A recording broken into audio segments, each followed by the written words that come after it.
had to check off heels. Standing on to win up on the outside of the face. Warming running on now. Warden, he's into the clear and a chance. 50 to go. Orton in front. Warming trying hard. Favourite too good. Orton, Vito Warming. Welcome to Bet Doctor, behind the curtain look at how pro punters operate. I'm your host, Scoot. It's Group 1 Tatts Tiara weekend and missing my co-pilot, John Walter. So his father is still unwell, so hopefully he kicks and thoughts with the Walter family there. But DK's a Lone Ranger in Melbourne, Nico via Zoom from his dungeon. How are you, lads? Scooty, yes, mate, yes. No, I'm on my own here again. Nico, we've got a break coming up after this, haven't we? So we're limping into the mid-season break. It's like my footy team off the break next week, limping into the week. But no, mate, beautiful winter's day down here. My old mate Nico, I wish he was here, but he's still at home. He won't. What do you got, car problems or something, Nico? Just trying to sort some things out with getting a new car, actually. So new car, flying. It's all happening. Trumpet. What are you getting? Lamborghini, Porsche. A Jeep, actually. So hopefully a good one. Yeah, look forward to that one. But as DK alluded to, we are going to take a little bit of a break. So this will be our final show before August. So I think we'll be back around sort of Ori Star or Missile Stakes weekend. We'll still shoot out the weekly email. So if the boys have got a best bet, they're harder to find in July. We find the form just runs a bit skew-if with all the wet tracks and things like that. So it'll be a timely break. And then given that they've pushed the Spring Carnival back, or they definitely have in New South Wales, you've got the Gong and you've got all those races at the back end of December. We've started to migrate and go later and deeper into Christmas. So I think we'll probably run right back until maybe a week before Chrissy, and then you've got Brisbane who are extending their summer carnival, and obviously Perth have got the winter bottom and all those good races there. So we find it's better to give everyone a bit of a freshen up in July, and so that's, I guess, the reasoning behind that one. But check out our Twitter, our Discord channels, or our emails. Check emails. We'll still try and send the odd tip through, and obviously Little Birdie Syndicate will still be roaring along. But we'll just be having a break from the shows. Interesting news, we've only got one real talking point here, and that's the RV chair's been finally announced. Tim Eddy's been appointed from within RV. I think he's been a director there since 2019, so he's initially overlooked for the role. He's a bit of an owner. He's got sort of small shares in lots of different horses, up to sort of 50 horses. So I think he owns, once you add all those up, 2.5 horses or something similar to that, and some good language, I guess, from what he said initially. He wants to unite people, and he wants to listen. And he's actually said that they probably haven't listened enough. So I guess that's polar opposite, or that's the big lesson they've learnt from Andrew Jones, who was just a PR nightmare and pretty average when he didn't want to hear anyone's sort of Labor pains. So I guess that's a positive. And I also took in a couple of interviews that he'd sort of done, and RSN was one of them, and the one with Paul Tatnell. He does say that he wants to work with WSPs, which is great, and it looks like they're on the hunt for the new CEO, but that might take months, so another drawn-out process. So, they're not fast in making their decisions at RV, but, I know Walt wasn't too impressed by, the latest interview with Paul Tatnell, but I'll give the guys a benefit of the doubt, but I guess I think they've done a great job with the tracks, and they've got through COVID really well, racing Victoria, but they're pretty slow in their decision making, and two massive drivers of turnover, I guess, is where I sort of sit from. And people say that Walt and I whinge a lot about these sort of things, but my background's Betfair, so I spent 5 years at Betfair. And that's there hasn't been much happen there in terms of driving wagering, or RV haven't done a great deal to assist that. And then obviously TopSport are one of our major sponsors. So looking from, I guess, the sharper end of the market, RV need to turn things around from, maybe a Betfair perspective or a TopSport perspective, because most of the things they've done have been polar opposite, have been, putting the clamps on those. So I guess that's my position. And I don't think we need massive innovation. I just think we need less tax. So that's sort of where I sit on it. But I don't know if you've copped any of the Tim Eddy press, DK, or got any strong thoughts about it. But I guess that's the big news story this week, and the only real big news story. They appointed him as a bit of he's suited to the job, and as I said, Jonathan Munns, who's just one stakeholder, but Trower didn't sort of want him. He wanted fresh blood. He didn't want someone from the old guard, but they thought Tim Eddy was the right one. Now, I'm pretty sure he's a punter. Now, I'm 80 to 90% sure back in the IAS sports bet days, he was what we had a watch client. It was Teal, because he's an owner, so he's owner, and he could bet up on one of his or one of his being tipped, and we'd have to handle that money pretty carefully. So he's in a colour. The other boys I used to work with him might confirm it, but I'm pretty sure. So he's been a punter for a long time. I thought there was some good language from those interviews, especially around appointing a CEO who had a good handle on wagering. So, I mean, that's obviously Aaron Morrison's in the chair at the moment. That throws in Josh Blanksby as well. And I thought he spoke really well. He's got a lot of horses. Like he's Zaki and My Oberon and Floating Artist, one of mine. He was in it. Miss Leonardi's was good. He's got 3 or 4 or 5 with Henry Dwyer. He sold out of they sold Prairie Flower yesterday. That sprinting mare they sold her. He was in that. So he's got a lot of horses. Henry Dwyer, things like that. So I think it's good. He said he and the 2 new directors will be the ones on the subcommittee picking the new CEO because they want fresh eyes on it. So that's good again. That's another set of fresh eyes. Got to get the right person this time. They can't go again with someone who who's not suited to the job. So no, I thought it's fine, Scoot, and then and I think he's a good selection. So hopefully, and someone very well suited to it. We'll watch that space with interest to see who they elect as CEO. But reading between the lines, I think it's probably, and what I'm sort of hearing through the press, it'd be probably Aaron Morrison's to lose at this stage, which is interesting. And hopefully they can just make some changes before the next wave of pot tax just hits everyone for 6. Today's show, Donnie is back. He's dropped the pink hoodie, but Golden Decade was smashed last week and didn't really go to plan, didn't lead, and then it didn't really fire a shot. Hedge was too classy. We thought it had been up or to the well too many times, but it was sort of fence on fire, and it was a pretty hot day at Ipswich if you were rails in run. So it was all over if you drew inside or could find that those hot lanes in run. Got Eagle Farm this week, so Donnie's back for that one. As I said at the start of the show, Walt is an omission, but we'll have him back at the spring change. DK's going to hunt Warracknabeel. Nico, you were back. You were long. Treasure of the Moment was a pretty easy watch at Geelong, so you got Caulfield this Saturday. Orton saved my bacon on Saturday. Dune 45 was a bit of a spew job, and hopefully we can find you guys a couple of winners on Tatts Tiara Day. So it looks like it's a good card back at Eagle Farm. I'm pretty excited to bet into that one. And then TopSport Steamers are just having a complete mare. The early money there is miles off. So I think they went 0 from 4, and we've got 3 bets for them this week. TopSport are still betting best of the best on all the group racing up in Queensland. So make sure you capitalise on that one. So the big market changes and the big flux, you can just lock in the best price or the best tote odds there. And they've also got protest payout. They've got top flock options as well, and they're Australian owned and operated. So they're definitely an account that you should hold dearly. And they've been on fire for the Winter Carnival. So they're working closely with RQ to try and get their turnover up in a favourable jurisdiction for punters and bookmakers to operate. So big thanks to them.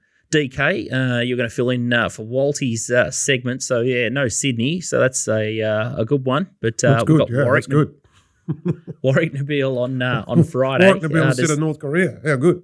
Friday at Warracknabeel, race 1 is the race that you like here. And the horse you like is Zabullion. It raced first up for Prawl Pushka there, and it's got Tom Madden this time around. So it's an import. It's interesting. They've gone, this is a French import, first start for Pushka. And I've got a theory about Pushka when he takes him to Geelong. I reckon if he takes him to Geelong, they're going good. He sort of uses a good benchmark for him, comes all the way to Horsham down there. This had a wide draw, just settled back on the inside, the race was dominated by these horses up the front. He just had too much to do, probably just peaked a little bit late here. First up, that was at 1,700. Still sustained a gallop, but so I reckon that gives it a terrific base into a Warracknabeel 2,000 metre maiden. So it's, you come off these good tracks like Bendigos and Geelongs, but as you drop back to these P2 venues, it's like dropping in grade. It holds you in really good stead. Gets the nice low draw alternatively, so it can hold a spot midfield. Rich Champagne ran along and just got run down at Echuca with Meach. So there'll be a few things, on pace. They generally run along early in these. Meach will probably sustain. I'm looking for one to suck along, come out of the pack and come after him.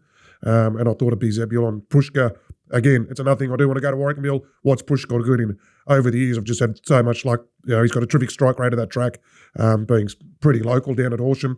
Knows the right horses to take there. So the rest of them have got, look, they got form around Lena's Real, and Lena's Real. I mean, it's been a proven ordinary horse at Moody's now, and most of the others in the market got form around it, and I'm bagging that form and coming in with the fresh legs, and go with his import Zebulon. Wow, it's a real interesting buy. A maiden out of France, 4-year-old. That's right. Yeah. So I'm thinking, so I mean, it wouldn't have been cheap getting it here. Wouldn't have been cheap. No.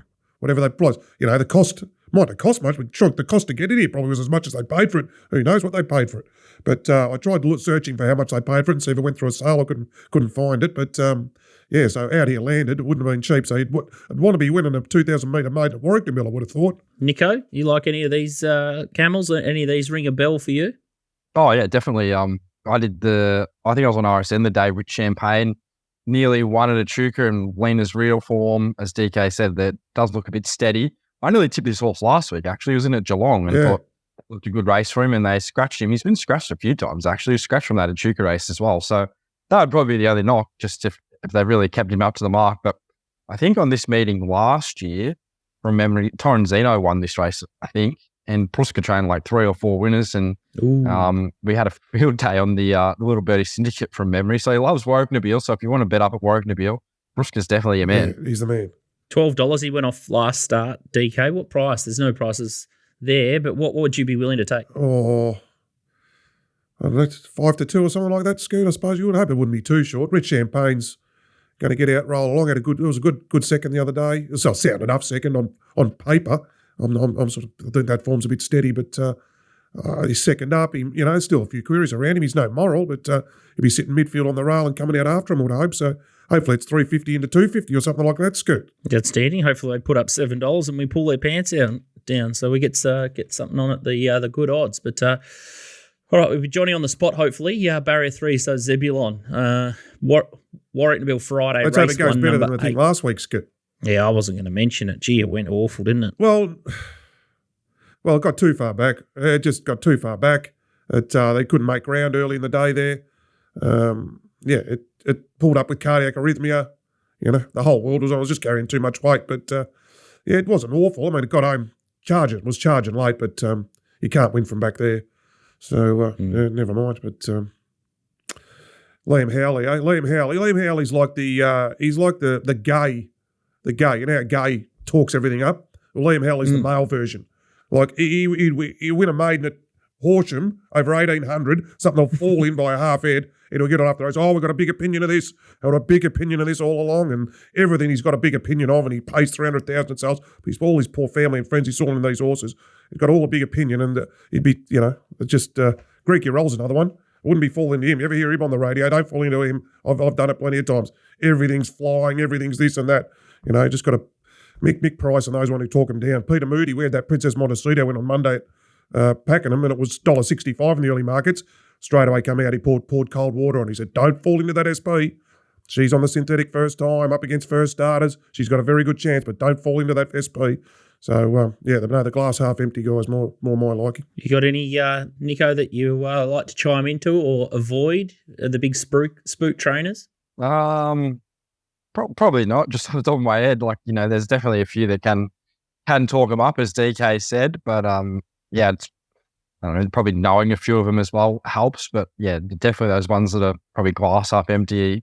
Might be the more honest ones, to be honest. So I think training these days is more a marketing game, isn't it? You got to get the right owners in, and a lot of trainers, I'd say now compared to 25, 30 years ago, are probably more just better at marketing themselves and things than actual true horsemen. So, and that's what you get with racing managers and the like. You see places like Kieran Maher Racing, like how many people in there do they have doing the owners' communications and that, and Kieran's just got to train the horses. So, it's definitely a different landscape than say a fair few years ago. A bit of that stuff, but the media has such a big sort of hold on everything now with owner updates and that. You're obviously always getting some they're not every owner update. They're not going to come out and tell you how bad your horse is. So they're obviously wrapping most of them up, aren't they? I'm not sure about wrapping them or spruiking them, but one of the weirdest placements of horses that I've seen for the week, I think I dropped it in the lads chat. Poor old Miss Jolene's dropping back from the Queensland Oaks,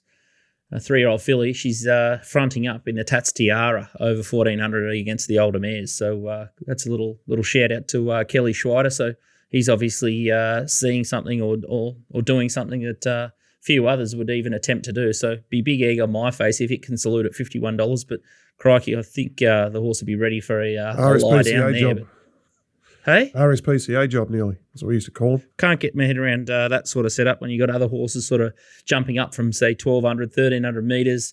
How's she going to drop back from 2,200 and then roll a horse like Bella Nipotina, who's just an absolute speed machine and so well in at the weights? But anyway, they're a funny breed trainers. But, yeah, as DK says, you just got to pick and choose the ones that you listen to. But I have the commentary down most of the time, unless they're, they've sort of placed their horse in a weird spot. But, yeah, I try and I'd say I'm leaning towards more of racing.com and Sky Channel off and rather have just my own thoughts on it. So interesting way to do it. Eagle Farm this weekend, I think we're going to get a good track, which is really important. It's dewy at night, but it's sunshine, and it'll definitely be a good 4. There's tiny little bits of rain on the radar, but it's definitely nothing that is going to affect the quality of the track. But it has been just so laney. I think it's been one of the most biased carnivals that I can remember up here in Queensland. So not sure how they're going to water the track, but as John McLeod's been saying in a couple of these streams and a couple of his race previews, just the kickback's been a massive, massive issue at Eagle Farm, and horses that are out in clear air have been the ones that have sort of benefited by that. And I've been taking notice of a couple that have sort of been copping it in the face, and they sort of pop up this weekend. But let's get into the card now, and I'm going to try and make some money early so we can bet up later in the card. But I think the best bet, or a couple of best bets, come up in race 1 and 2 at Eagle Farm. And the first race is the Tattersall's Life Members QTIS 3-year-old Fillies Plate over 1,200 metres. You got Cigar Flick here from the Warracknabeel, $3.10. You got Pure Paradise now in the Gollan Yard. So Lloyd Kennywell's shipped him up north. $3.20 there with Blake Shin. You got Tiger Shark, which is one of my horses, $7. Cassier, $7. And then Navy on the Highway, $8. And the horse that I like here is a horse called Cassier. I went digging into her form. She's a Kiwi. She's in the blue with the white cross, the Harvey Singleton colours out the back. And I love the last 200 here, but I went back and had a look at a run in New Zealand. She dipped at the start, nearly lost the rider in New Zealand, and over 1,000 metres, she rounded them all up and won so softly. The horse out in front here is Payline that wins, and it failed at the Ipswich last start in a Class 3, but that horse measured up in the Magic Millions Maiden. It was a really good run at the Gold Coast back in January. So I think that form's okay, albeit a Class 1, but that just looks like a T Golden pipe opener for me, and I just like how effortlessly she was cruising to the line there after being restrained early. So she had her ears pricked and was sort of just squirting up home, as DK would say. But that looks like the perfect pipe opener for this 1,200 metre race. And the good thing here is James McDonald goes on. So Vlad is running super, super hot, but J-Mac's just that extra push you get. And barrier 6, she can take up and hold a position. She can also appreciate a faster run race because she was sort of over-racing slightly, or was happy to sit closer despite pretty strong wraps from that replay that I've just shown you. So if you go back and have a look at that full replay, you'll see that there was absolutely zero intent from the Gollan camp with Cassier first up. So she's my value play. $7 at TopSport looks a great bet. And I'm going to have a look at the replay of Cigar Flick here too, because I guess she's one of the top rated horses ratings wise, and you can see her just trapped in the pink silks there in on the fence. But my concern with this horse is she come off in her ratings in this race, and I didn't think she was really strong through the line. J-Mac's obviously tight with the Waller camp. T Berry gets the ride here, so J-Mac doesn't want to ride this horse. That was an 1,100 metre race, and I thought she was entitled to do a little bit more there when the gap sort of appeared. The big alarming fact here is she's 7th up. I sort of spoke to you about this midweek, Nico. There's a lot of horses sort of popping at their 5th start. She could just be on the way to the spelling paddock here. So 7th up here, bit of a throw at the stumps. Back to a dry track's another skew F1 for her. I think all the best runs are on rain-affected ground, so I think there's a little bit of a pearl in that. I sort of tend to take on some horses that have just been racing all on wet tracks, and they come and find a good track, and some of them tend to jar up a bit as well. But 7th up, back to a dry track, 1,200 metres, not really charging through the line. And at $3.10, I'm really happy to take her on, especially with no J-Mac on from the Waller Yard.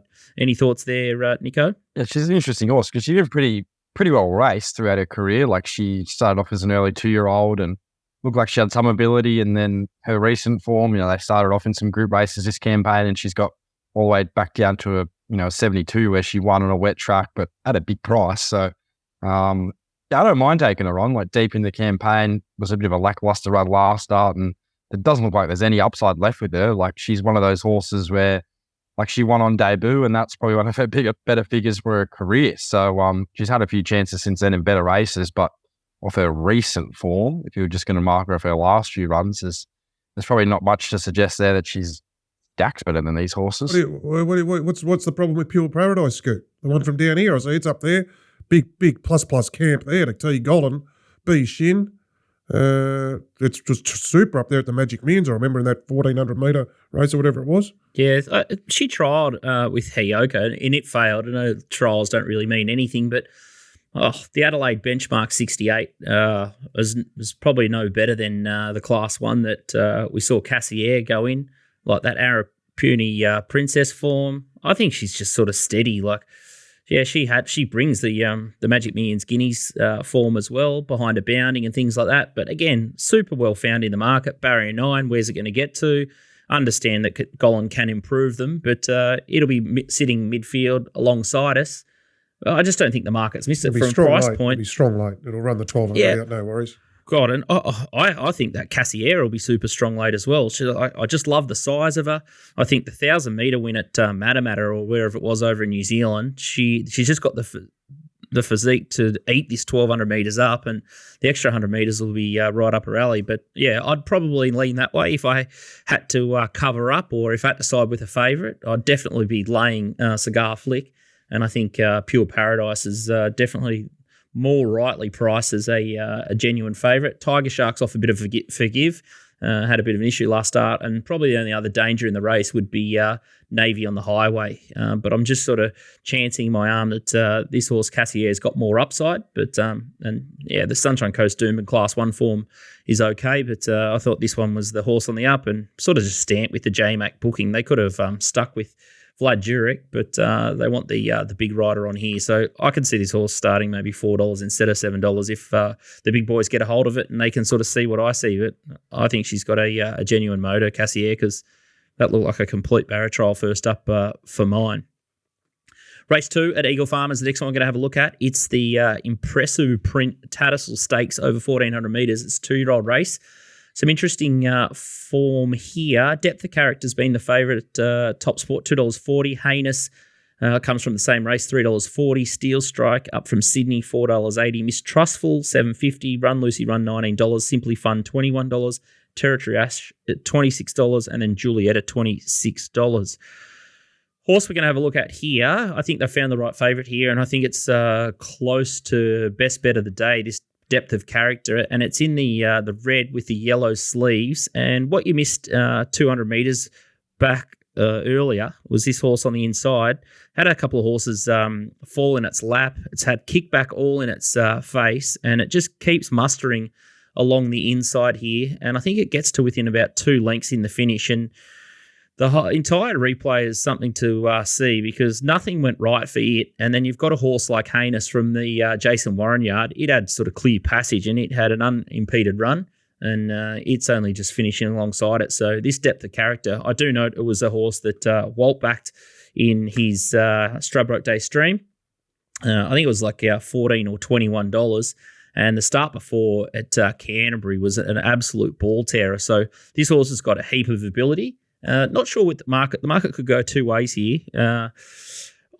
They could bet $3, given it maps well back, high SP, or they think it might just have a class edge. And the other thing is you got J-Mac on it now, so that's a big upgrade from Tom Sherry to J-Mac. So if it starts evens, it's probably an absolute moral, but I'd still be happy to back out to $3. Not many horses have got the character to sort of pick themselves up after so much going wrong in a race.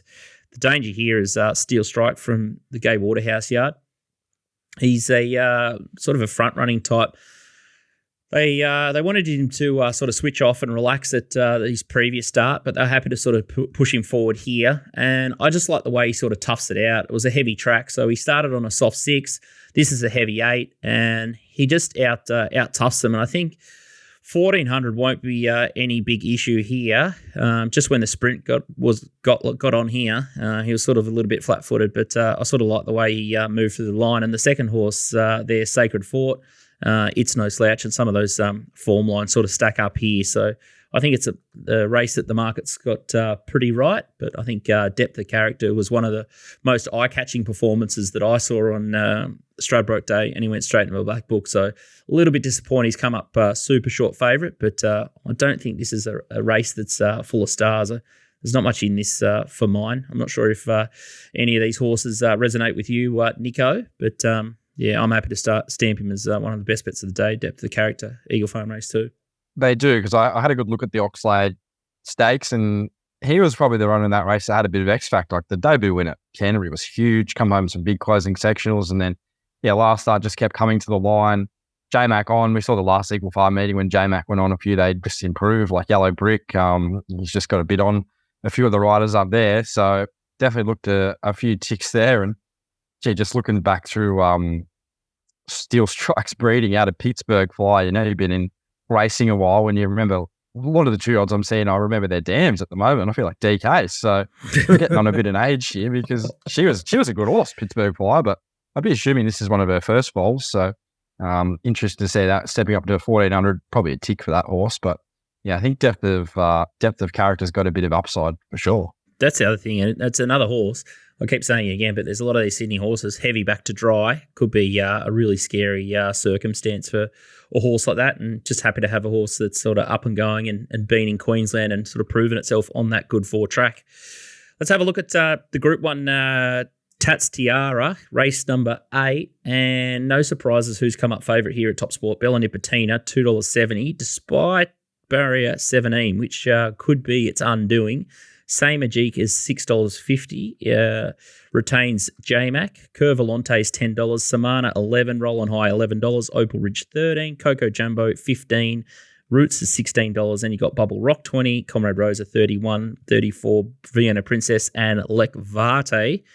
We'll have a look at a couple of replays here, and let's have a look at the Stradbroke handicap, where Bella Nipotina was all honours against Steffi Magnetica, who was thrown in there at the weights. You got Steffi hunting up the fence here, and Bella Nipotina was just a beauty. She was 3 or 4 pairs back. She was in the sort of the sweet spot. She peeled to the outside. She didn't have that kick back in her face, as John McLeod's been alluding to, and she just went down absolutely swinging and cracking effort there.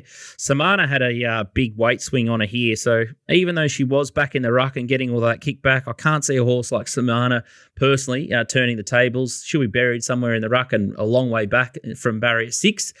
Let's have a look at the Dane Ripper. That's the other form line of note. So you've got Same Ajik winning in the white and blue, and Coco Jumbo is the horse that appeals to me here, taking a big left-hand turn in the yellow with the grey. There's only one horse outside it.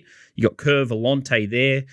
What you didn't see at the start was Coco Jumbo, no intent early. I thought she rattled home quite well here, because they just sort of sat up and they dashed home. So it was sort of a bit of a non-event. You got a bounding there in the white baldy face. You had Osbred Flirt, who we backed each way, running a beautiful second for the syndicate, which was absolutely sickening, Nico.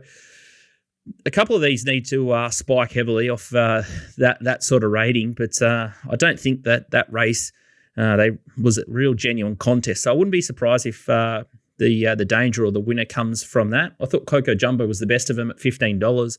Obviously, Peter Snowden, they're the masters at giving horses a soft run before a grand final. We've just seen it so many times.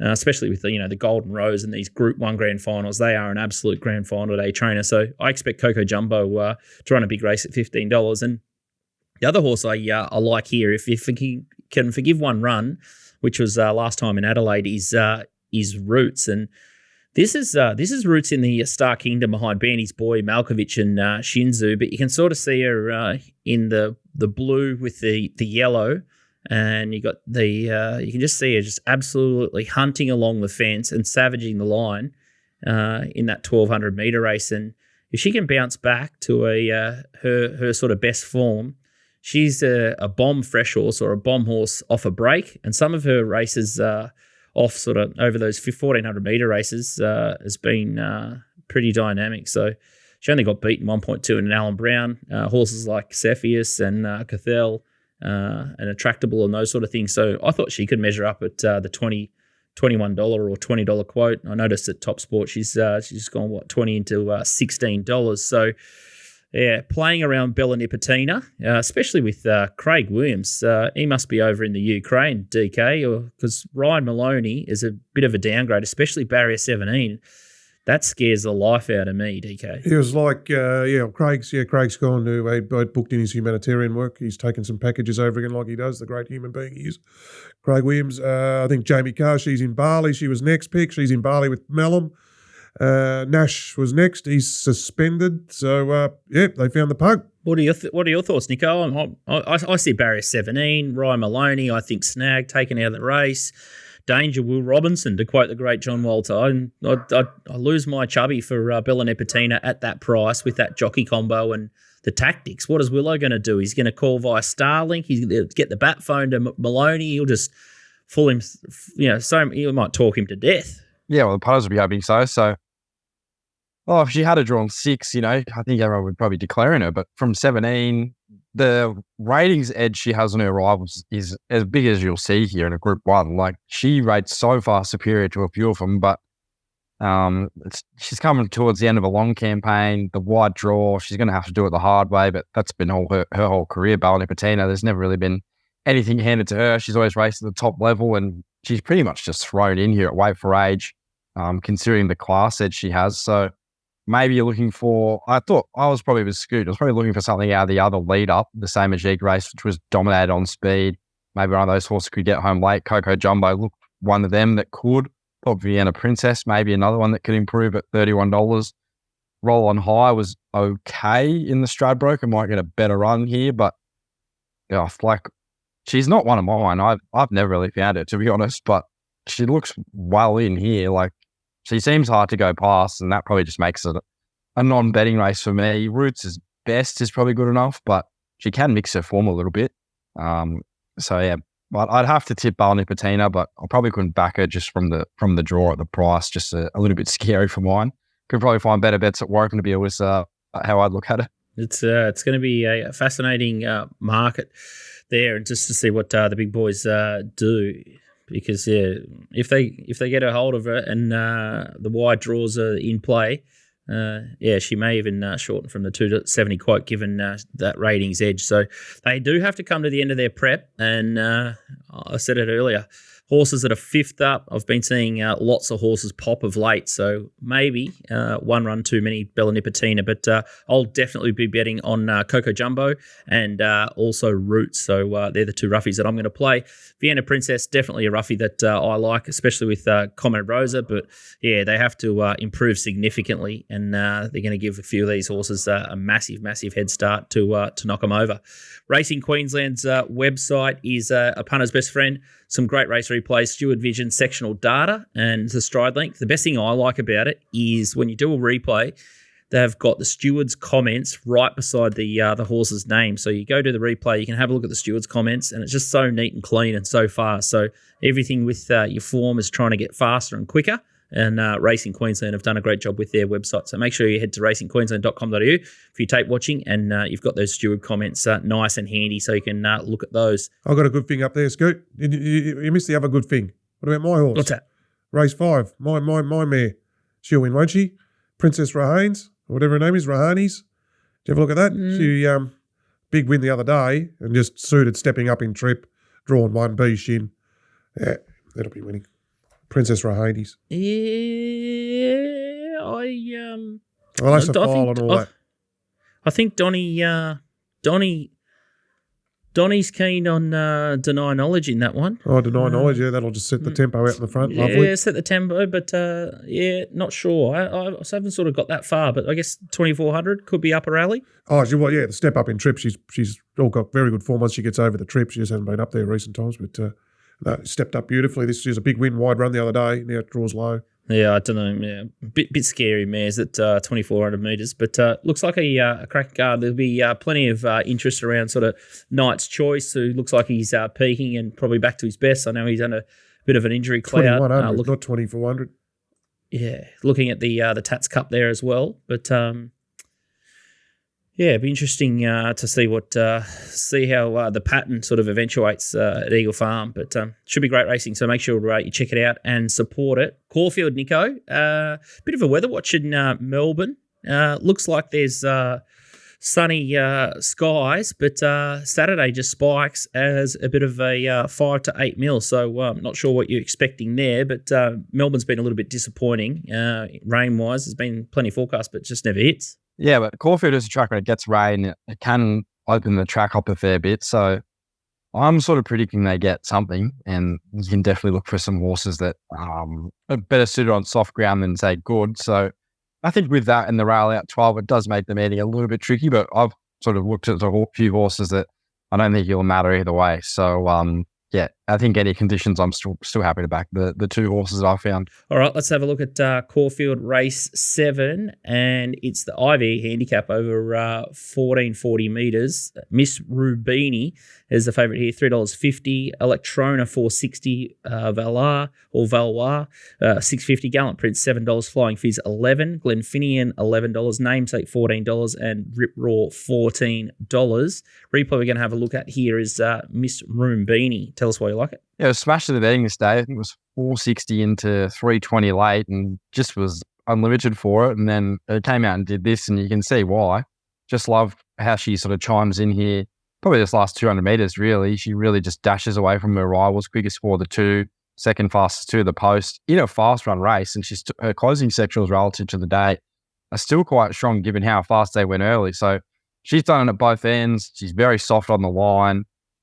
She does have to come up against racing the boys here, but she did that first up and ran well. So I think she's got enough scope and upside to be doing so. I was looking through Ethan Brown's recent rides. There's not a lot of rides he gets down to even 56 for. So him riding 55 kilos is a good indication that he wants to stick with her. Obviously, we saw last start she's got a fair bit of talent. Good draw, handles soft tracks. I think she can probably settle a little bit closer than what she did last start, but as we saw there, even off the fast tempo, she's got a good turn of foot late. So even if she does settle closer, maybe that margin becomes even greater in that race. So I'm thinking she's probably in the first 6 here, just tagging that speed. Which doesn't look like there's stacks of it, to be honest. So price Ken horses, they do drop off a little bit third up, but some of them still win, and it might be the real good horses that do, and she could be that. So I had a fair opinion of her last campaign, taking her straight from a maiden to a listed race. So she just looks like she's come back a better horse this campaign. Ethan Brown's flying and happy to stick with her. So any conditions should suit her. I handled the soft track last start, handled the good tracks before. So she looks extremely hard to beat, I would have thought. I thought the market would have a really good look at her. What do you think, DK?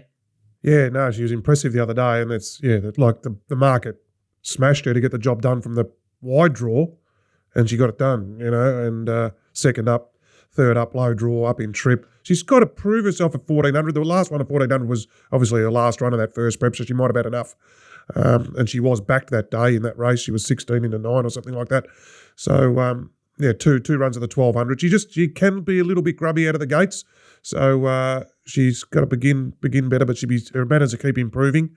And I thought her edge here was that she was third up over the other couple, like Electrona's second up off Swan Hill, was in a fast run race, was in the perfect spot to be in that race of that race shape.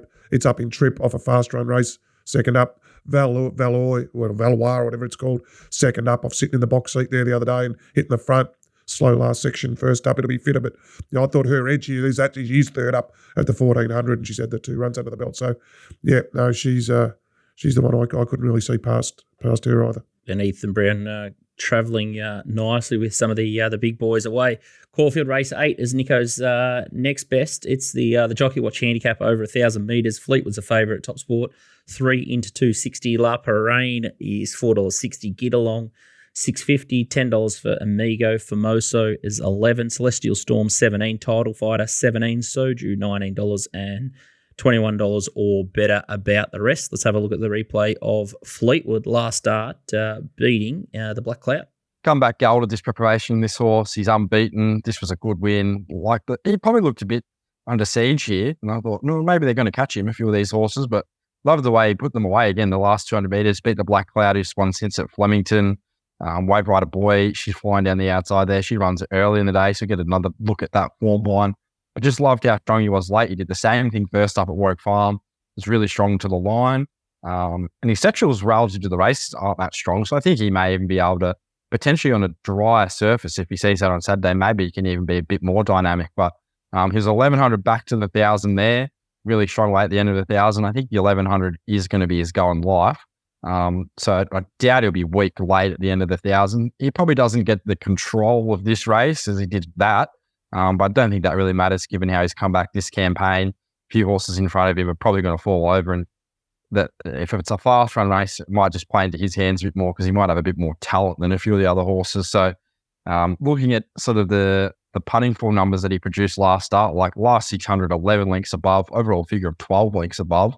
If he could produce that on a consistent basis, like that's a group class horse, even off his weight for age ratings as well. So I think at this level, he has to carry the weight. That's the big knock. He's got 60 kilos, and there's a few other horses here that get in a lot better at the weights, but good horses can carry weight against opposition that, are relatively limited compared to them. And I think that's the case here. There's a few just off-season horses here, and this guy could really race his way through the grades.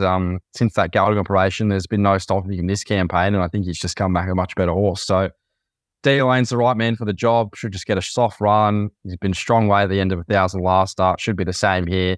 And like him probably getting back onto a track that's not absolutely bottomless like last start. He'll be fine on a soft track, which is probably what will be on Saturday. So really keen there. Backing in that he's just come back better this campaign. I think he could even go to another level again. So 60 kilos doesn't really worry me too much there. So happy to bet up there. Thought he was the best of the day and having a crack. I really like him. Think he's a nice horse. Love the level of confidence there.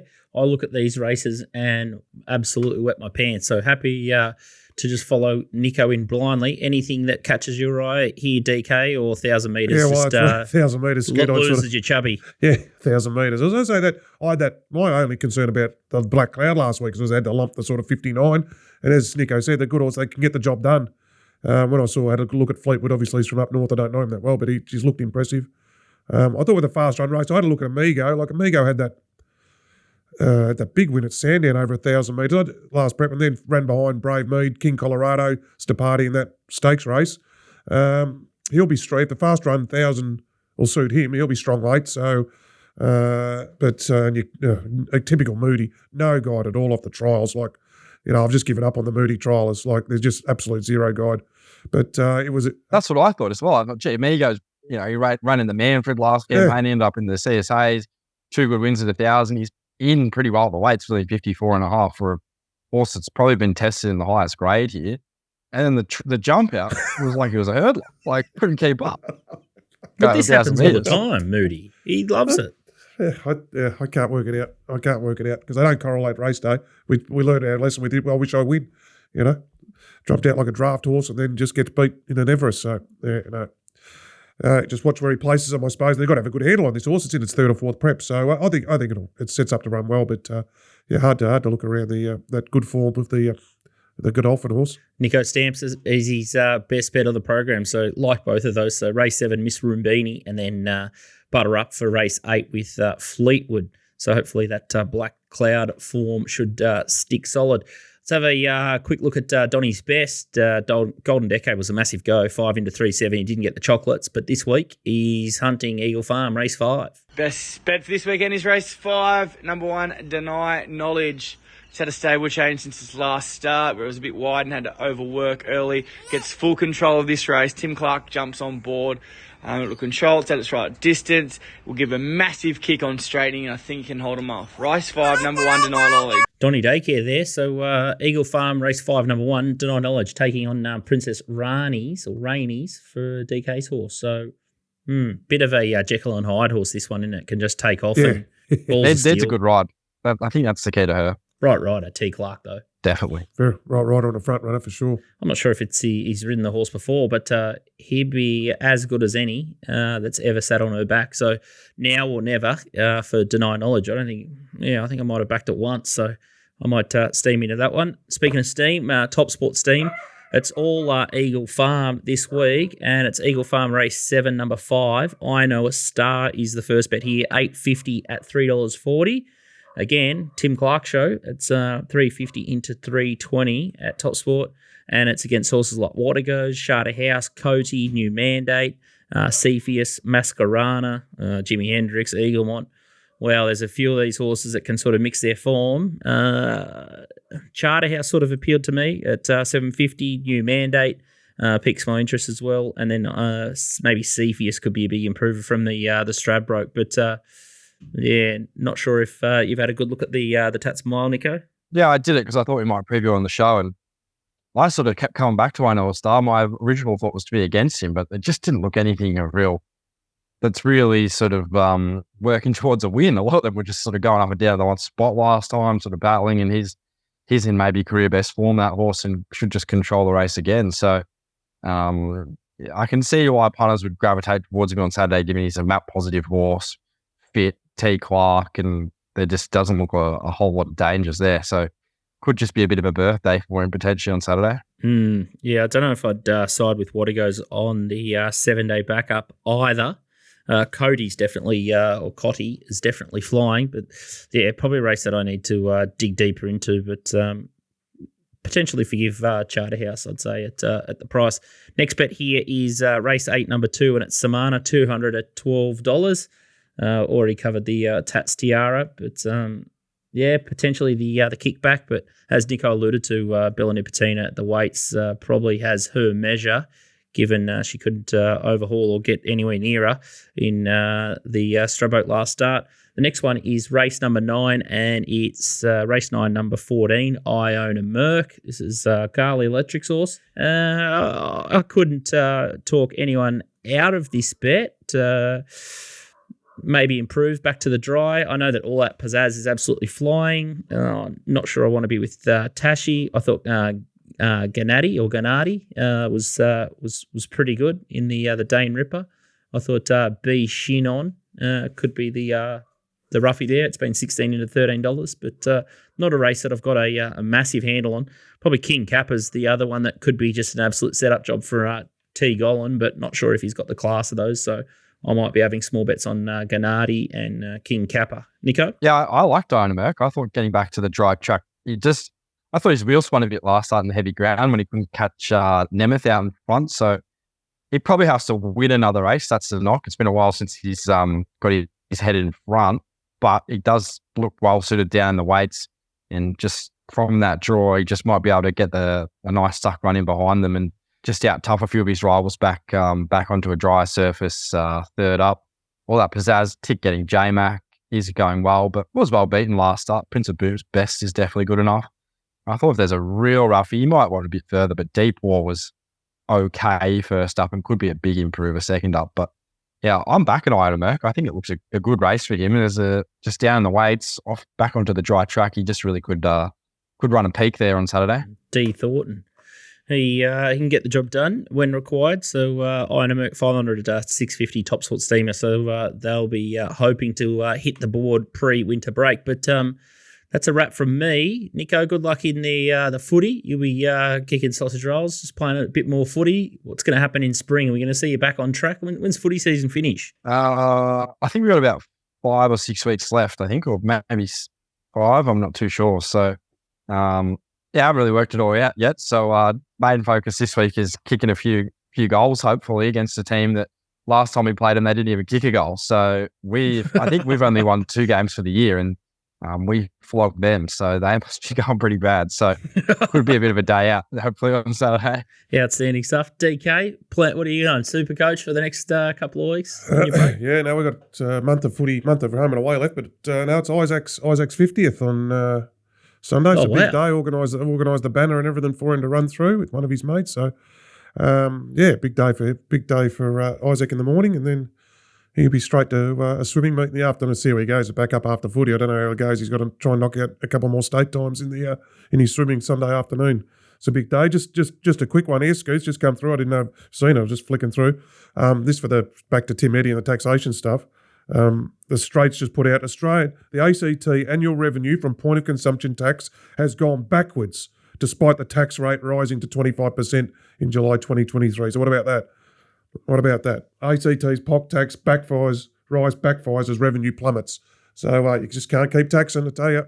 Can't keep taxing the punters into submission. And it probably makes sense. They probably knew the writing was on the wall there, and that's probably why Rosehill's up for sale. But selling assets and taxing the bejesus out of everything as inflation sort of roars, it doesn't make any commercial sense. So it's we sort of. Well, we don't like to talk about it, but it's one of the sad realities of what's happening at the moment. So fingers crossed they can sort themselves out, but just got to look at their cost centres and run it as an economical business and make all the dollars and cents sort of work. But sounds an easy one from our perspective, but hopefully things can change and we can get some good results out of spring and some common sense can take to the fore. But that is a wrap from me, and we'll be back in August. Hopefully all goes well in Walt's world. So, it's been a tough couple of weeks for him. So, fingers crossed he gets some good news. And big thanks to you boys, and enjoy the winter break. And big thanks to TopSport, Punting Form and Racing Queensland. And make sure you keep looking out for the email. So we'll be still putting out tips and content off the email database and the Discord channels and our Twitter account. So as long as you're following us on social media and all that sort of thing, you'll still get the chocolates there. So hopefully we can just help everyone through the gap with a couple of refined best bet selections. What were you going to say, DK? No, I'm going to Sydney next week, so I'll be looking for any tips up there, Scoot, lunch tips or anything like that in Sydney, taking the family up. But, jump on the ferry and get over to Manly or Watson's Bay. That's the go, isn't it? Yeah, great week. Great weekender, Sydney. Yeah. I don't know if I could live there personally, but definitely plenty of good food, drink, and it's a good couple of days out. So, mate, I'll slide into your DMs and hit you up with some good recommendations. It's an absolute beauty. There'll be a couple of things right up your alley. Lovely. But good luck to everyone over the next month, and we'll see you back in August.